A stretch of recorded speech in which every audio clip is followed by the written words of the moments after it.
Hi there, Gus Alaniz with Shovel Creative, and today we're going to be talking about differences between web apps and websites. So this has been a hot topic for discussion for the last few years, and with, again, the mobile usage growing, more and more businesses are trying to figure out how to deliver their website or their information to the viewer. So before we can actually determine what is best for you and your business, we must first deliver a little bit of information and determine the differences between web apps and websites.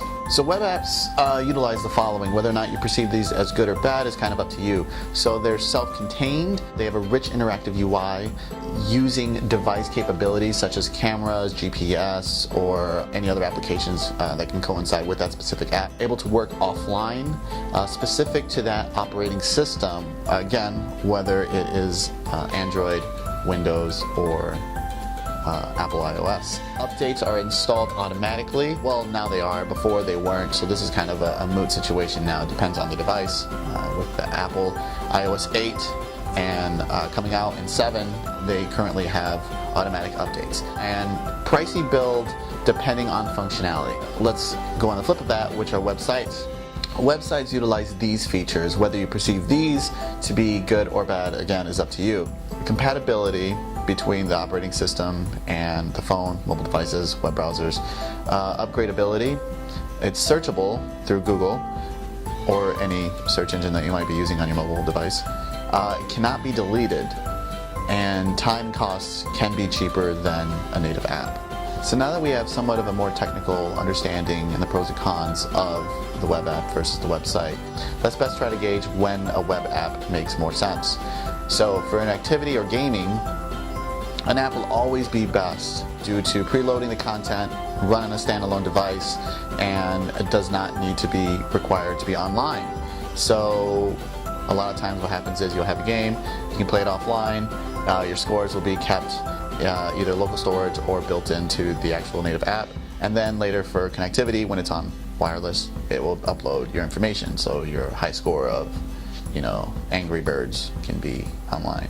If it commands regular activity, such as any to-do listings or anything like that, something that you need right away that you don't have to actually open up a web browser to launch the application. Complex calculations or reporting, and no internet connection required. So these are basic kind of rules of thumbs to gauge whether or not you need a web app. But the real question should be whether you need to build a web app or a website. The great thing about building a website nowadays is that the developers can take full advantage of the operating system's browsers.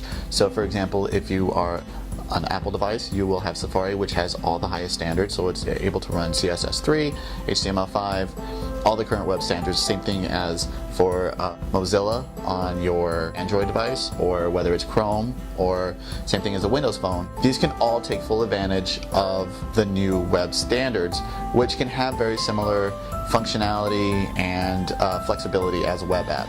However, you are constrained to being online. So whether you not have that capability to either be wireless or on a 4G network, because let's face it, 3G is just slow nowadays. These are things to consider when determining which one best works for you and your business. So take for example the Nike website versus any Nike app. On a desktop, the Nike website is beautiful. It's large images, there's sliders, there's all these different functionalities, got this huge hover state of all these navigations, and it's a very, very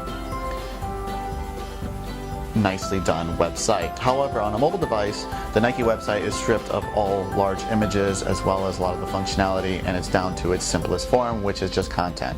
So take for example a Nike Plus Fitness app.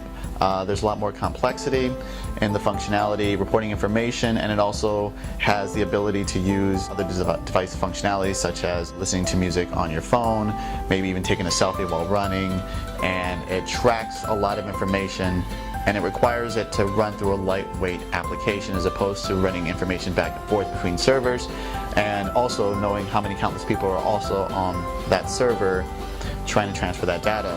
So when looking at the two of these, you realize that there's a strong need for an app versus a website. Again, you're looking more like a brochure versus the functionality of the app, which is determining all your heart rate and tracking your mileage through GPS, etc., etc. In conclusion, the main goal here is to deliver your content in the best possible manner. So if you're curious to find out whether your content should be delivered with an app or just a mobile website, contact us at info@shovelcreative.com.